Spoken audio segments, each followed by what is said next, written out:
할렐루야. 아멘. 교사 헌신 예배 때는 그날 주일 본문 속에서 교사가 무엇인지를 들여다볼 수 있겠구나 해서 같은 본문으로 보았습니다.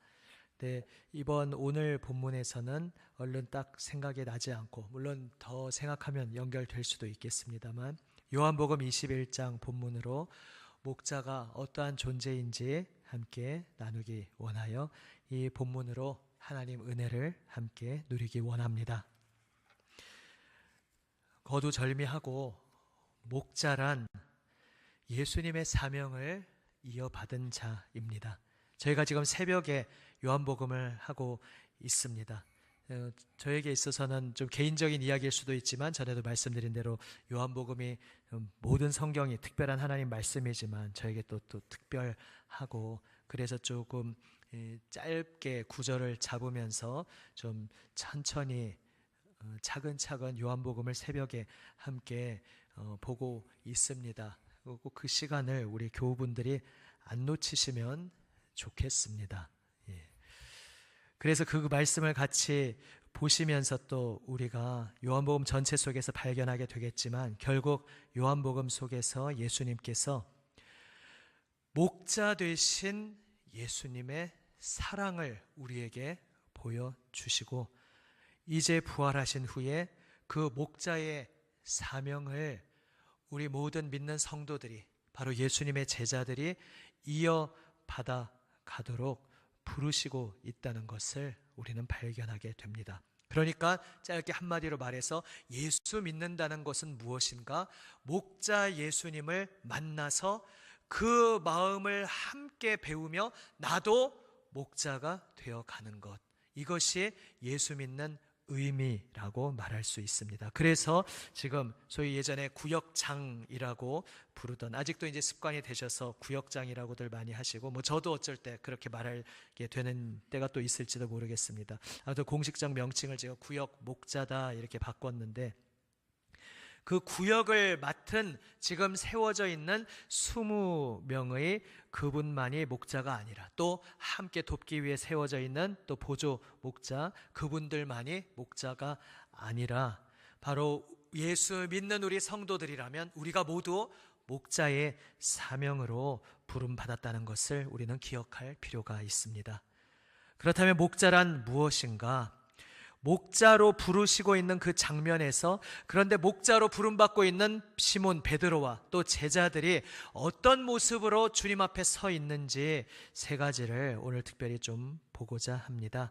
오늘 17절부터 읽었습니다. 아시다시피 이 앞에 이미 2번 질문을 하셨습니다. 그리고 또 똑같은 질문을 3번째 하십니다. 요한의 아들 시몬아, 내가 나를 사랑하느냐? 혹자는 이 말씀을 이제 신약 성경에 헬라어로 기록되어 있지 않습니까? 앞에 2번은 아가페 사랑으로 물으셨고, 마지막은 필레오 사랑으로 물었다. 그래서 좀 수위를 낮췄다 이렇게 해석하시기도 하지만 저 개인적으로는 동의하지 않습니다. 일단 예수님이 제자들과 헬라어로 대화를 나누시지 않았을 것이기 때문이죠. 아람어로 대화를 했는데, 물론 그 아람어에서 헬라어로 번역을 하면서 3번째에서 왜 굳이 필레오 라고 다른 단어를 썼을까? 아시다시피 아가페는 거저주는 헌신적인 사랑이라는 뜻을 좀 더 강하게 갖고 있는 단어이고, 필레오라는 것은 형제 사랑, 어떤 그런 느낌의 단어인데, 단어를 다르게 사용한 것은 맞지만 저는 거기에 주목하지 않고, 그런 뉘앙스 차이가 있지만 그러나 또 일상생활에서 서로 함께 통용할 수 있는 단어이고, 헬라어로 번역하면서 특별히 3번째를 다르게 썼다는 데에 초점을 두지 않고 3번 물으셨다는 데에 중요한 의미가 있다 생각합니다. 문맥도 그렇습니다. 지금 이 목자 얘기하다가 너무 옆으로 가면 그러니까, 그래서 그냥 짧게 그 얘기를 한마디로 마무리하면, 만약에 3번째 내가 나를 사랑하느냐가 다른 단어고 베드로도 그런 좀 달라진 뉘앙스를 느꼈다면 본문 내용도 주님께서 조금 수준을 낮춰서 물으시는 것을 듣고 안심이 되었더라, 이런 이야기가 이어져야 되지 않습니까? 하지만 본문은 전혀 그렇게 가지 않고 3번째 내가 나를 사랑하느냐, 그러니까 베드로에게 있어서는 3번 똑같은 질문을 한 번 물으면 되는데, 우리 일상생활에서도 그렇지 않습니까? 물었는데 답을 했는데 답을 안 한 것도 아니고, 답을 했는데 똑같은 질문을 또 묻고, 그래서 또 답을 했는데 또 세 번째 물으면 우리가 일상적인 관계에서 무슨 생각이 들겠습니까? 이놈 자식이 내 대답을 안 믿는 거야? 지금 내 대답을 시원찮게 여기는 거야? 왜 자꾸 똑같은 걸 물어보는 거야? 이렇게 생각하지 않겠습니까? 일상적인 친구 관계라면 그렇게 불만 어린 생각을 가질 것이고, 그런데 권위를 가지신 주님이 세 번 그렇게 물으시니까 근심했습니다. 내 대답이 뭔가 지금 잘못된 대답인가? 내가 지금 무언가 잘못된 자리에 서 있어서 계속 물으시는 것일까? 그는 근심했으나 어쨌든 주님의 의중은 알 수가 없고, 그냥 나의 온 진심을 담아서 마지막으로 그렇게 조금 덧붙여서 대답을 합니다. 모든 것을 아시오매. 주님은 모든 것을, 사람의 마음속까지도 다 꿰뚫어 보시는, 모든 것을 아시는 분 아니십니까? 제가 주님을 사랑하는 줄을 주님께서 아십니다. 이 말은 세 번 계속 베드로가 그렇게 반복해서 대답했습니다. 주님을 사랑합니다 이렇게 대답하는 것이 아니라, 제가 주님을 사랑한다는 것을 주님께서 아십니다. 이것에 대해서는 몇 번 말씀드렸습니다. 주어가 바뀌었죠. 내가 주님을 사랑합니다가 아니라 주님이 아십니다. 제가 주님 사랑한다는 것 주님이 아십니다 말하고 있습니다. 많은 이들이 그렇게 해석하듯이 저도 일리가 있다 생각됩니다. 왜 굳이 세 번 물으셨을까? 불 피워 놓으시고, 바로 예수님을 세 번 그 불 피워 놓은 자리에서 세 번 부인했던 그 배경과 무관하지 않다 생각됩니다. 베드로 부인은 세 번 부인한 것은 워낙 트레이드 마크처럼 유명한 이야기이기 때문이죠. 그러니까 마치 꼭 이런 예수님의 마음을 느끼게 됩니다. 범죄를 한 번도 아니고 정말 말도 안 되는, 딴 사람은 그럴지라도 절대 나는 절대 그래서는 안 됐는데, 내가 그렇게 주님을 부인하고 말도 안 되는 뒤통수를 때리는 배신을 했는데, 그것도 세 번씩이나. 그런데 세 번 사랑을 고백하는 기회를 주심으로써 그 모든 죄를 구체적으로 위로하시고 용서하시고 그 마음을 위로하시고 어루만져 주시는 주님의 손길이 세 번 반복해서 물으심으로써, 의심해서 세 번 재차 물으신 것이 아니라 사랑합니다, 내가 예수 같은 사람을 알지도 못합니다 라고 부인했던 것을 세 번이나 했던 그 위에 제가 주님을 사랑합니다 라는 고백을 세 번 할 수 있도록 배려하신 것이로구나, 이러한 생각이 듭니다. 그런데 이제 그것에 대해서 오늘 목자란 무엇인가 라는 주제에 대해서 첫 번째로 이것을 생각합니다. 목자란 주님을 사랑한다고 감히 양심이 있다면, 낯짝이 있다면 감히 뻔뻔스럽게 말할 수 없는 그런 인간이, 그런 존재가, 고상하게 표현한 것이고요, 그런 작자가, 감히 말할 수 없는 자가, 그러나 주님께서 아시지요. 제가 주님 사랑합니다, 주님 십자가 달리시기 전처럼 제 생명 바쳐서 사랑합니다, 더 이상 감히 이렇게 말할 수 없지만, 그렇다고 세 번 부인했던 그 부끄러운 과거 앞에서 제가 주님을 사랑하지 않죠, 또 이렇게 말할 수는 없는 그 복잡한 심경.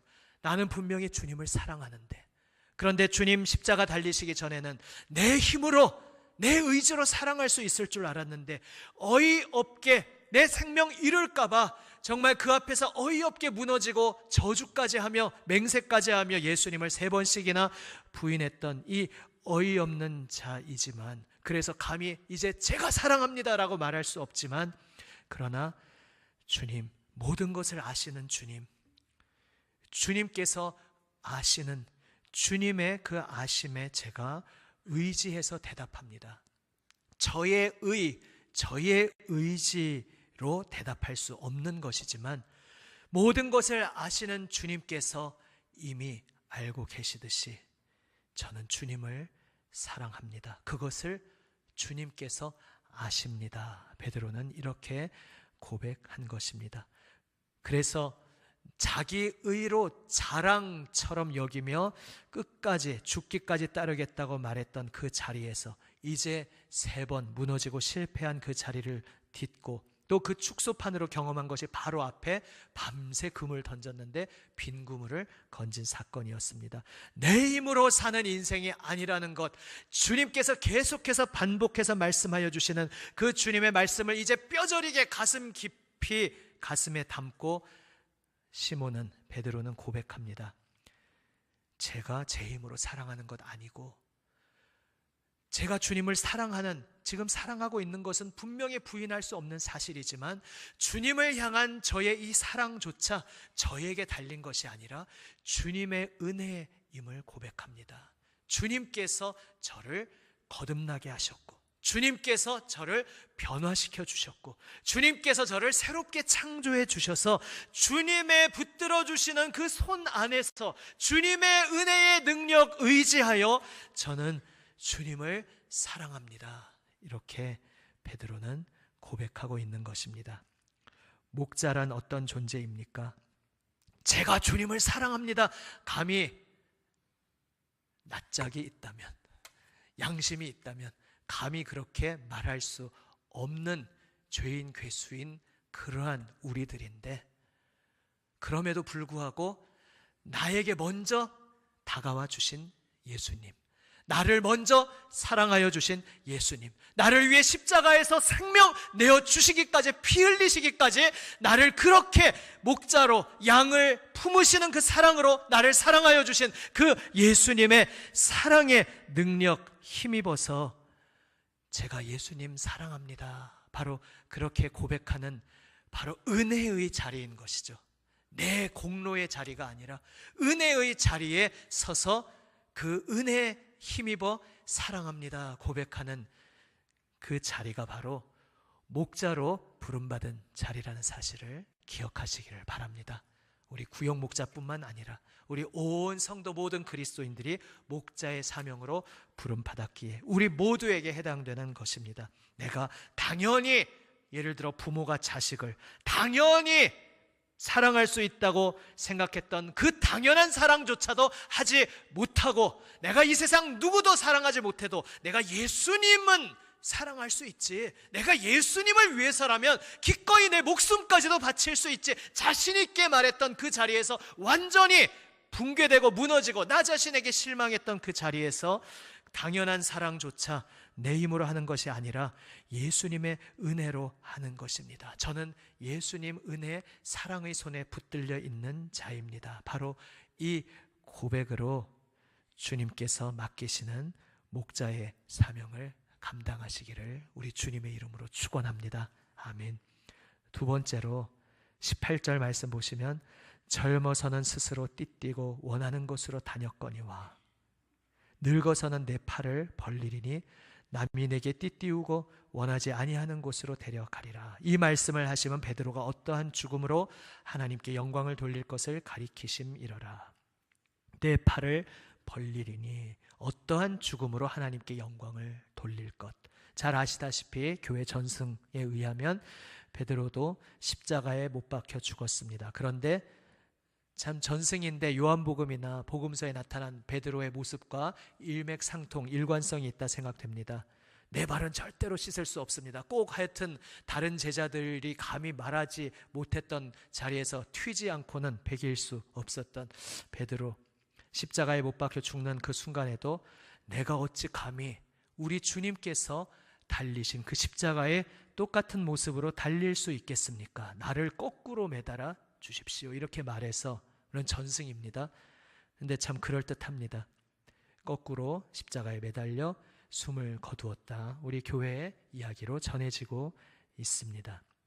내 팔을 벌리리니, 어떠한 죽음으로 십자가에 팔 벌리고 매달려 죽는 것을 말씀하셨다. 이러한 의미가 물론 1차적으로 되지만 딱 그 죽음의 순간만을 말씀하신 것이 아니죠. 왜 젊어서는, 늙어서는 이렇게 표현했겠습니까? 젊어서는 내가 아직도 미숙해서 아직도 내 힘으로 할 수 있다고 생각하며 내 힘으로 금을 던지면, 내 힘으로 고개 낚을 수 있는 줄 알고, 내 힘으로 결심하면 죽기까지 예수님 따를 수 있을 줄 알고, 내가 결심하면 우리 구역 부흥할 수 있을 줄 알고, 내가 이 부서 맡으면 이 부서 내가 잘 되게 할 수 있을 줄 알고, 내 힘으로 무언가 할 수 있다고 생각하는 자체가 얼마나 젊고 미숙한 때의 어리석은 만용이겠습니까?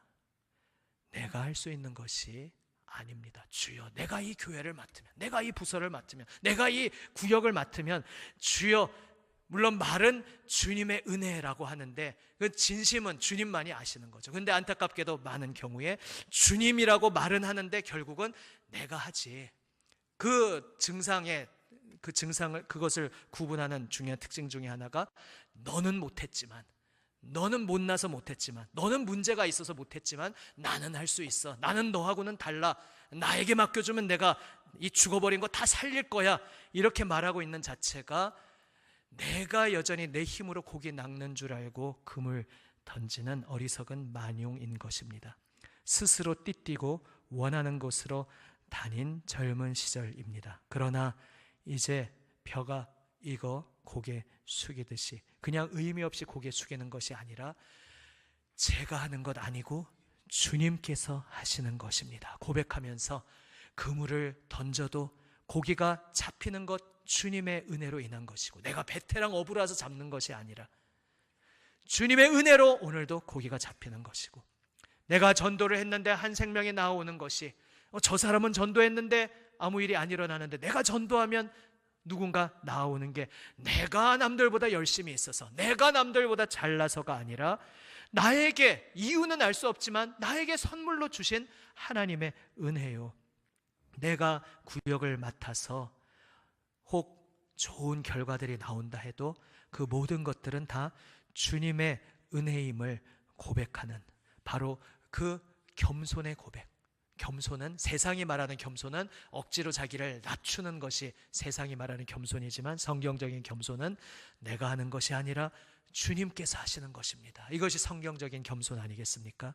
제가 하는 것 아닙니다. 주님께서 하십니다. 그 고백으로 늙어서는 내 팔을 벌리리니 나의 옛사람은 십자가에 못 박혀 죽고, 이제는 내 힘으로 하는 것 아니고 내가 잘나서 남과는 다르게 특출난 나이기 때문에 내가 할 수 있는 것 아니라, 아무것도 할 수 없는 나이지만 이런 나를 오히려 그냥 내버려 두면 예수님 3번씩 저주하고 부인밖에 할 수 없는 그러한 나를 용서하시고 다시 기회를 주시고 다시 끌어안아 주셔서 사명을 주시고 오늘도 나를 이끌어 주시는 그 예수님 앞에서 나의 옛사람은 십자가에 못 박혀 죽고 나의 팔을 벌리고 이제는 내가 내 주인 되어서 걸어가는 인생이 아니라 하나님께서 붙잡아 주시고 하나님께서 사로잡으셔서 하나님께서 명하시는 대로, 하나님께서 이끄시는 대로 끌려가는 하나님의 인도함을 받는 인생, 주의 사랑의 임재 안에 갇혀 복음성가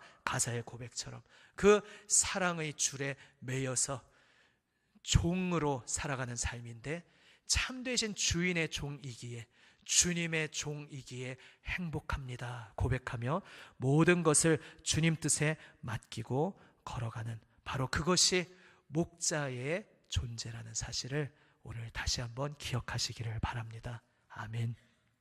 마지막으로 조금 여담 같은 이야기일 수 있지만 앞에 2가지와 또 결국은 이어지는 내용입니다.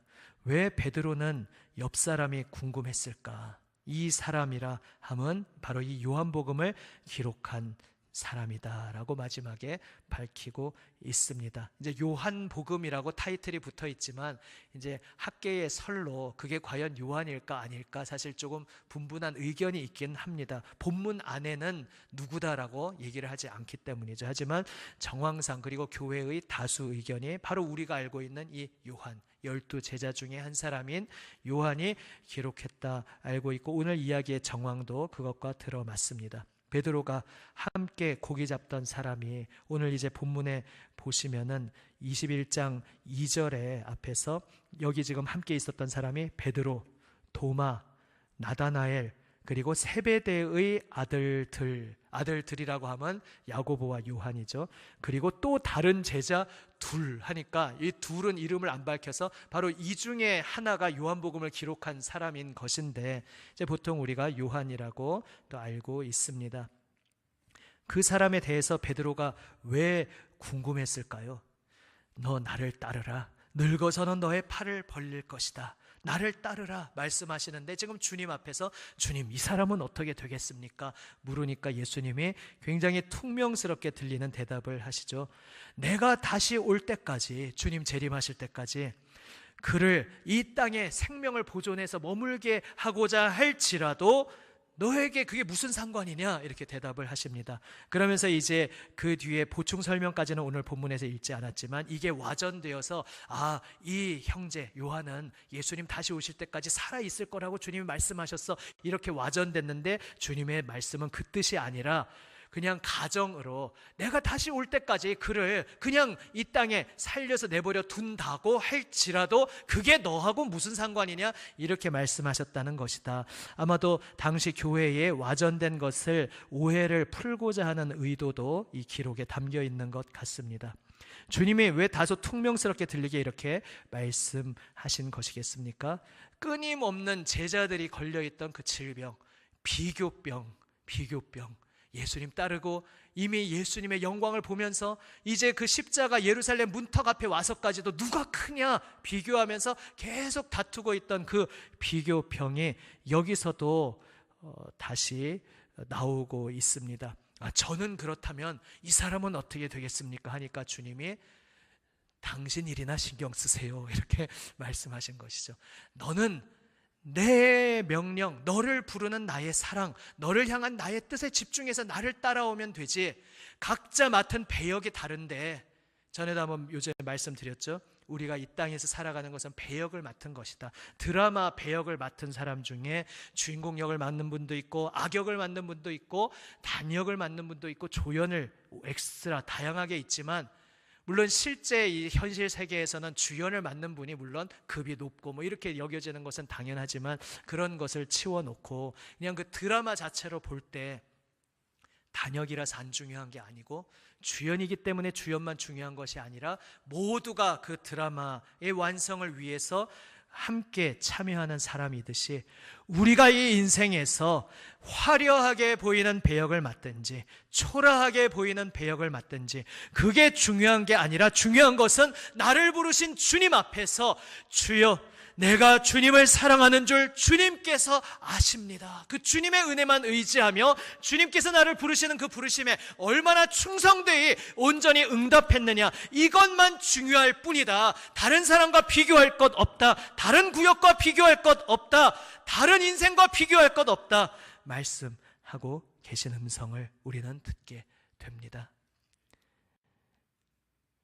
우리 구역 목자들께서는 아마 안 그러실 것 같기도 하지만은, 청년 시절에 보니까 청년부 동계수련회, 학예수련회 준비하면서 조를 짜고 조장을 맡는데, 그때 파릇파릇 막 혈기가 넘치는 때라 그런지 그때 이제 친구들은 조장 맡으면서 서로 비교의식이 굉장히 강했습니다. 옆조에서 이렇게 아주 예쁜 이름표 만들어서 막 보기에도 막 화려하면 우리도 뭔가 눈에 보이는 것 좀 해야 될 것 같고 막 이렇습니다. 근데 그러다 보면 그게 뭐 나쁜 것 아니죠. 예쁜 이름표 만들고 의욕적으로 하는 거 좋지만, 어느새 내가 모든 사역의 초점을 무엇에 초점을 맞추느냐, 여기에서 초점이 흐려질 수가 있다는 것입니다. 주님께서 베드로에게 하신 말씀, 너는 나에게만 초점을 맞추어라. 사람의 눈에 신경 쓸 것 없다. 내 앞에서 부끄럽지 않게, 내 앞에서 온 마음과 사랑을 다하여 충성을 다하여 나를 섬기겠느냐, 나를 바라보고 너에게 말하는 나의 음성에 주목하면 된다 말씀하고 계신 것입니다.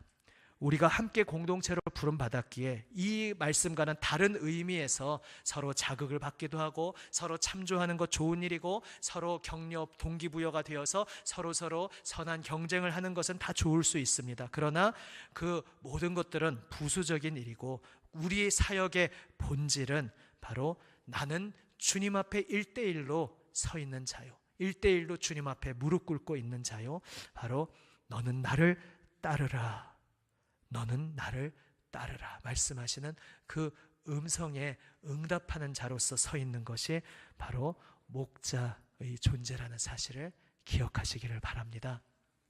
하나님 사랑받는 여러분, 나는 주님을 사랑한다 말할 수 없지만 주님의 은혜에 의지하여 주님을 오직 바라보고 사랑하면서 내 힘, 내 의지로 살아가는 인생 아니라 십자가에 옛사람 못 박혀 죽고 오직 주님께서 나를 주관하시는 손길에 나를 온전히 내어 맡기며 다른 어떤 것에 관심이 흩어지는 것 아니라 주님께서 나를 어떤 자리로 부르시는가, 주님께 어떠한 길이 기쁨의 길인가 바라보며 정직하게 주님 앞에 엎드리며 충성하며 섬기는 우리 구역 목자, 또 보조 목자, 그리고 우리 모든 목자로 부름받으신 우리 온 성도들 되시기를 우리 주님의 이름으로 축원합니다. 아멘.